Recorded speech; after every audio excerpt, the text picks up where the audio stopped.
Good evening, all my dear friends, and thank you for once again joining us for our bi-weekly live stream for our guided meditation and Dharma talk here with the Blue Lotus Meditation and Mindfulness Center, located here in beautiful central Minnesota. Minnesota, if that's what you like to say.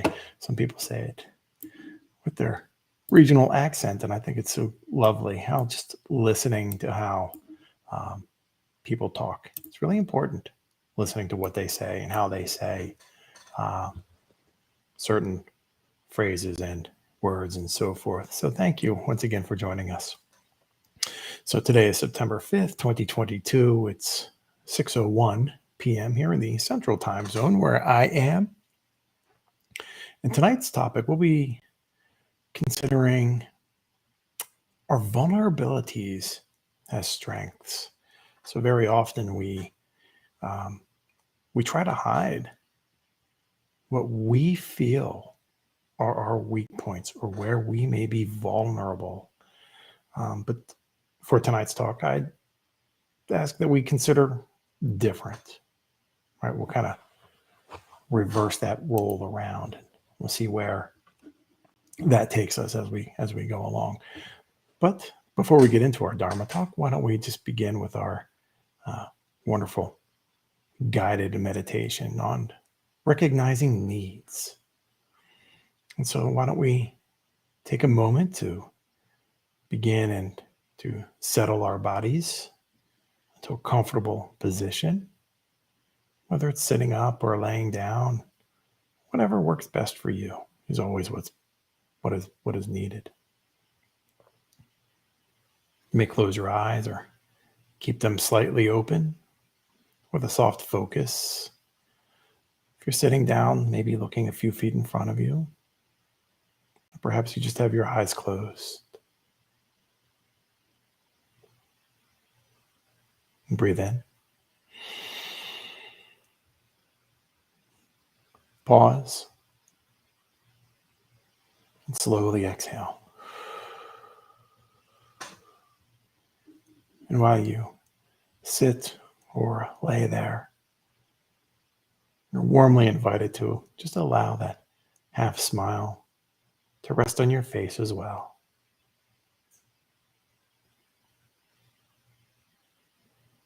If you're sitting, allow your spine to lift and your shoulders to soften.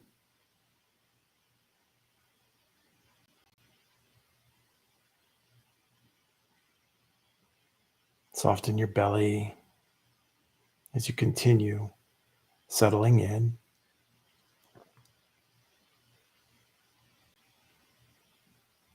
Breathe in. Pause. Breathe out, either through your nose or through your mouth. Now let's meditate on recognizing our needs.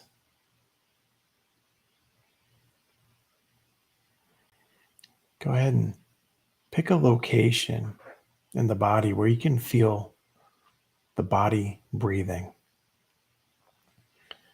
And just tune into that location and those senses, those sensations, just for a few moments.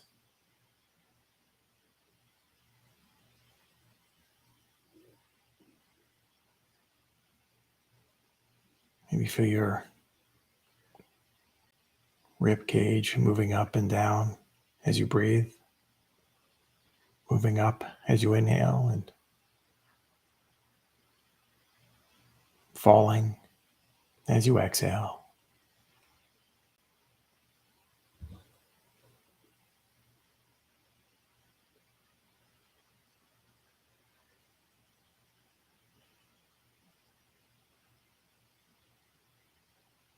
And while you're there, bring to mind a recent situation that you found difficult or painful.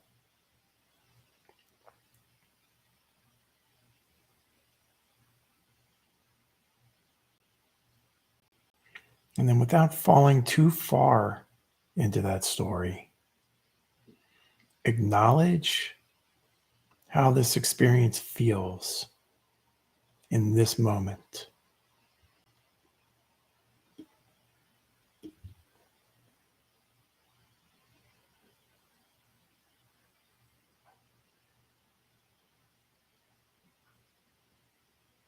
So thinking back to that time, how does it feel now at this moment? And then with that memory and experience present in your consciousness, ask yourself what you needed in that moment.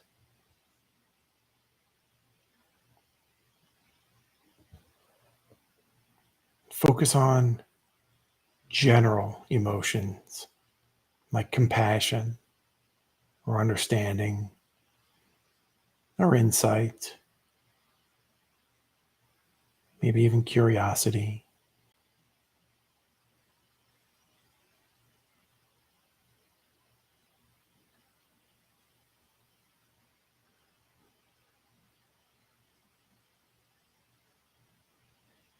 So having those, that emotional need, would that have helped you?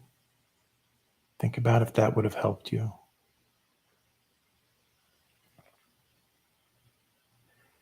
And then when a need pops up, say to yourself, I needed compassion. I needed understanding. Whatever that emotion was that you identified.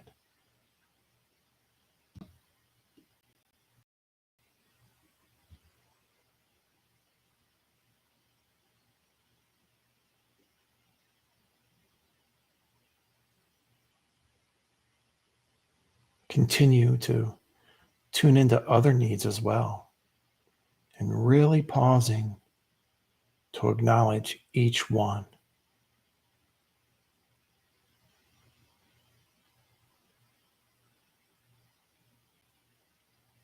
We'll pause here for a few moments so you can turn that awareness to your experience in the present moment.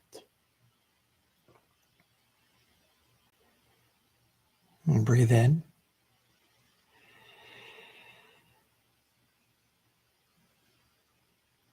Pause. Slowly exhale.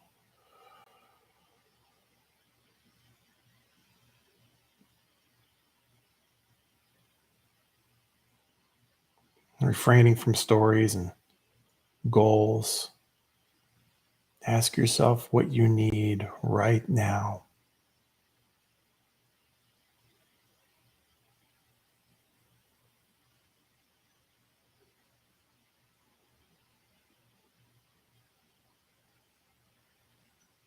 Let go of thoughts about getting stuff done or completing tasks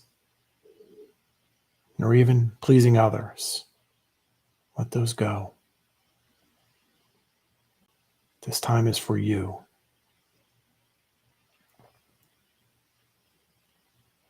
Breathe in.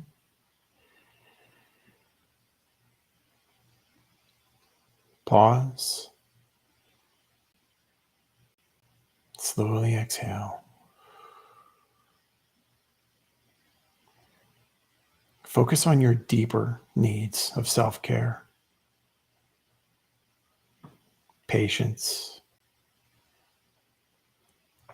or whatever is true for you in this moment.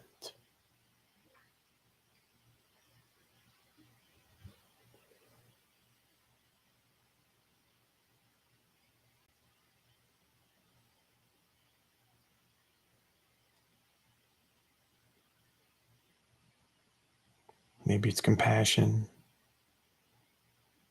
Maybe it's empathy. Maybe it's forgiveness.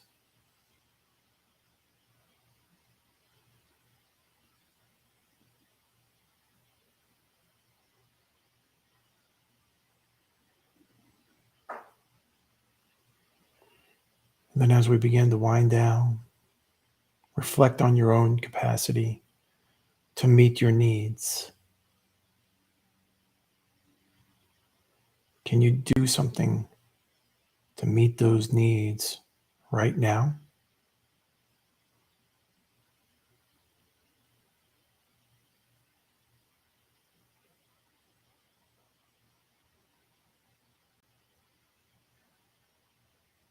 Are there any needs you have that are not within your power to fulfill?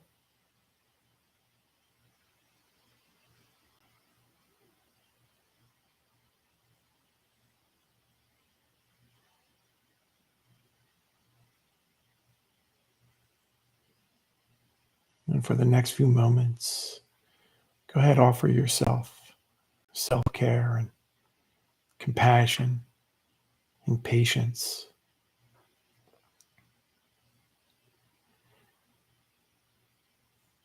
Breathe in, pause, slowly exhale.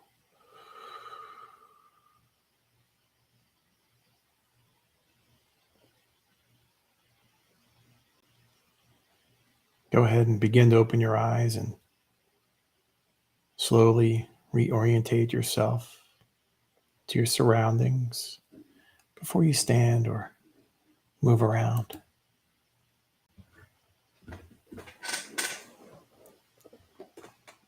Wonderful. Recognizing our needs, right, is a strength, right? It's an awareness of ourselves.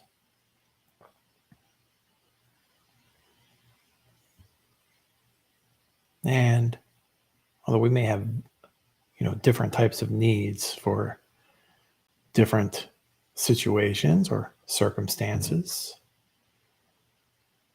compassion and empathy and forgiveness for ourselves really goes a long way. Really keeps us connected to where we are. And saying, I need forgiveness, or I need empathy and compassion, those aren't vulnerabilities. They're honest. Being honest with yourself is such a valuable strength that we can learn to cultivate and develop. And so what I'd like for you to do for the next moment is I'd like for you to think of someone you consider to be tough, a tough guy or a tough girl. Maybe they're from a movie or a TV show. And think about someone.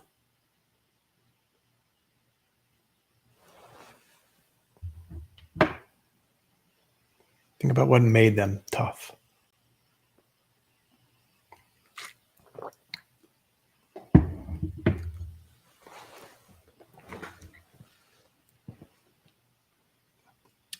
Picture this common scenario that this person was probably involved in. Right? They walk into some type of an establishment. Doesn't matter. There's a slight exchange of heated words, right? Sometimes between another person and the character that you're thinking about. And then lo and behold, right, a fight breaks out. A physical altercation takes place due to just mere words of what someone said, right? Someone's honor or reputation needed to be preserved or defended by mere words.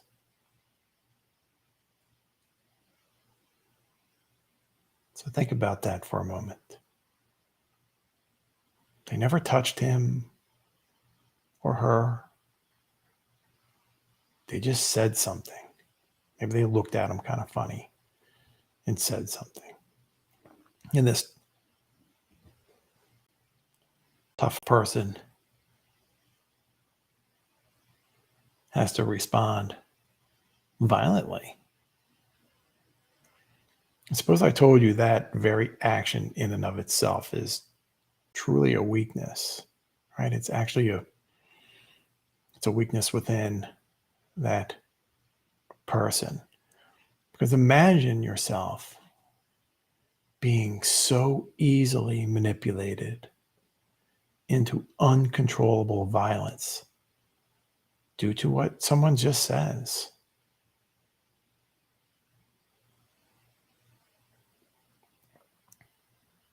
And that is exactly what ego is and what ego does. It says you are easily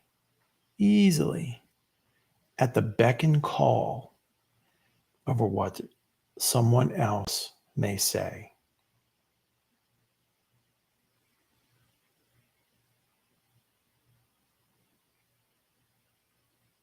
And so very often we consider, or what we consider a strength in our society, is truly not a strength. It is not right action, nor is it right thought.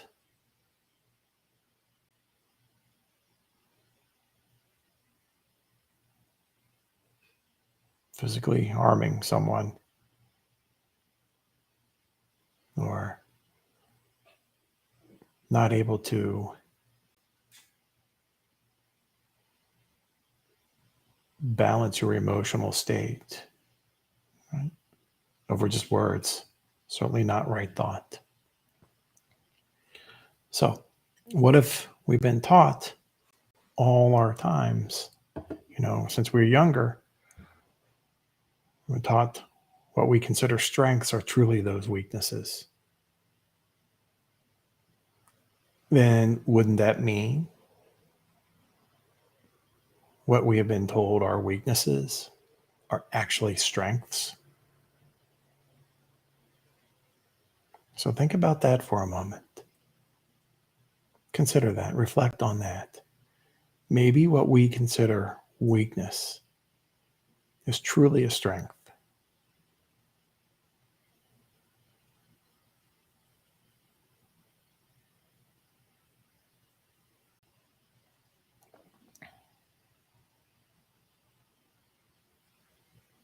A couple examples we can kind of think about.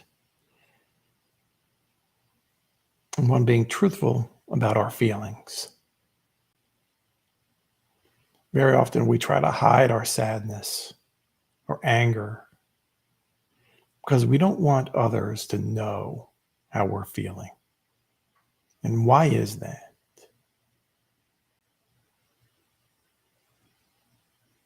Well, it's because we've been taught that crying or being upset, displaying sadness, is a sign of weakness.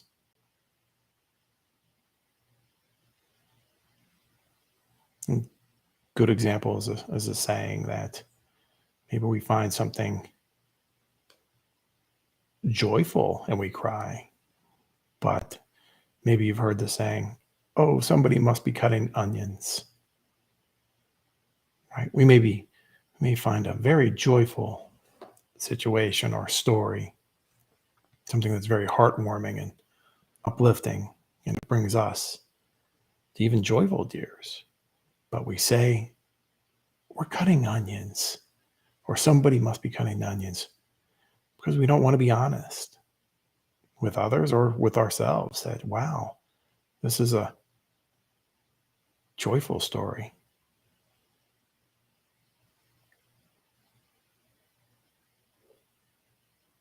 So, but how can that be, right? That we have to feel shame or hiding our sadness or even overjoy sometimes when every human on the planet is capable of this emotion. That's why we have them.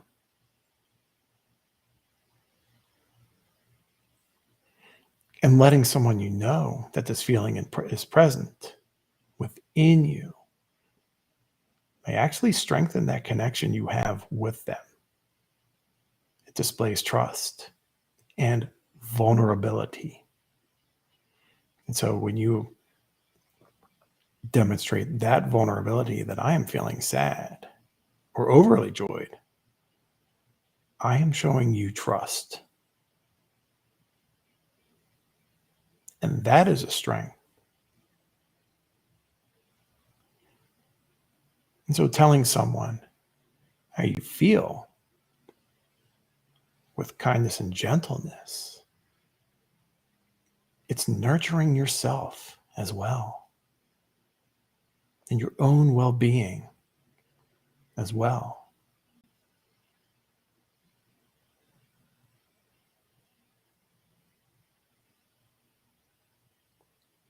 So that's a vulnerability that we have heard is a vulnerability, but is truly a strength. Develops trust and increases that bond between you and this other person. But let's consider a different example. Someone calls you a bad name.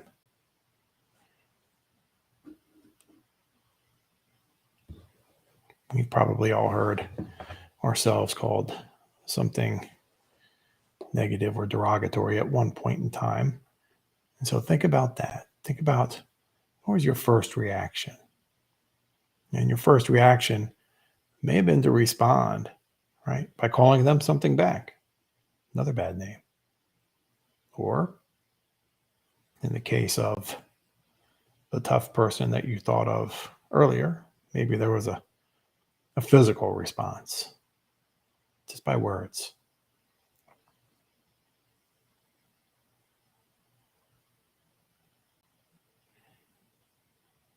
But remember, when someone is able to control you by words alone, you have opened yourself up to suffering.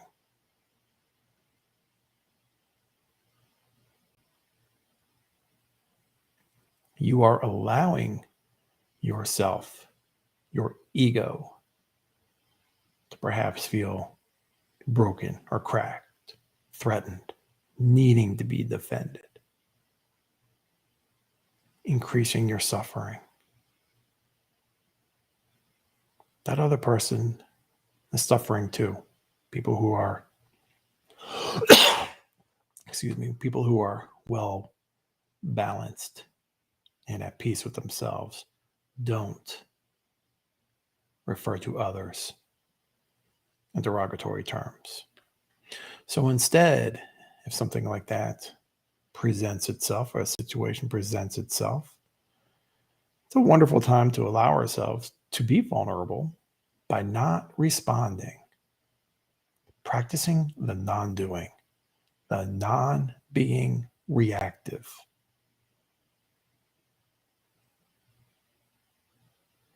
And so by doing the non-doing, the non-reactiveness, we're teaching our minds to not react to every stimulus that comes our way, but instead to respond to ourselves with compassion, with understanding, knowing that I may feel a little bit angry or a little bit saddened, but that will go away. But I don't need to bolster that feeling or nurture that feeling and perhaps even create an escalating situation. That is a vulnerability that we have been taught. That is, our ego has to be protected, has to be defended.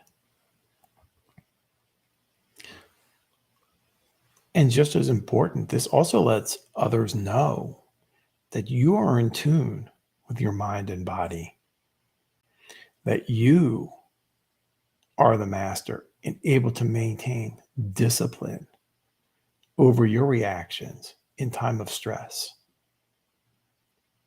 That is the strength. By not responding, right? When our ego gets slightly bruised or feeling threatened, By not responding, we are displaying mastery of our emotions, our equanimity, right? Staying nice and balanced. And that is where we are. That's where we would like to be. Master of our emotions. Emotions are just tools, right? When we use a hammer, the hammer doesn't use us. We use the hammer. And so when we view our ideas and concepts and notions with mindfulness and awareness, we can see, much like lifting a veil from our eyes, that what we were taught may not always be correct. And when we don't examine with curiosity what we've been told or what we are continuously exposed to, we allow ourselves to continue down the same path of suffering. And it's only when we do examine our ideas and concepts and notions of what is strength, what is vulnerability, when we examine them with mindful awareness, we see that our vulnerabilities, or what have we been told are vulnerabilities, are truly our strengths.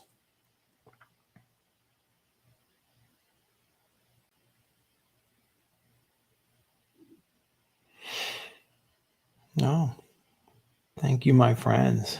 I hope you enjoyed this evening's guided meditation and Dharma talk.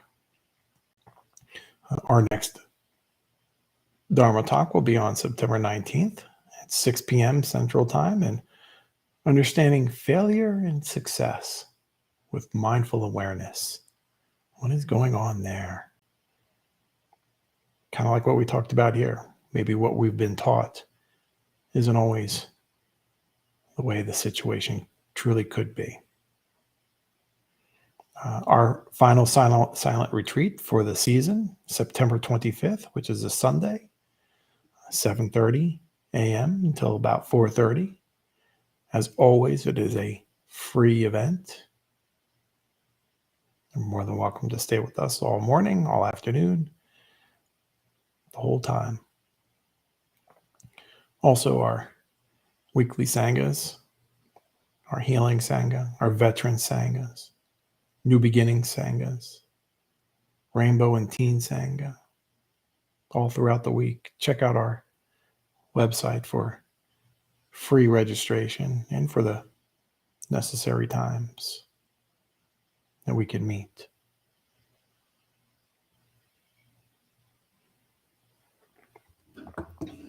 If you do find our time here together beneficial and uplifting and nurturing, we do ask that you please consider liking and subscribing to our channel. And with that, my dear Sangha, until next time, 2 weeks, wishing you peace, love, and well-being. Namaste.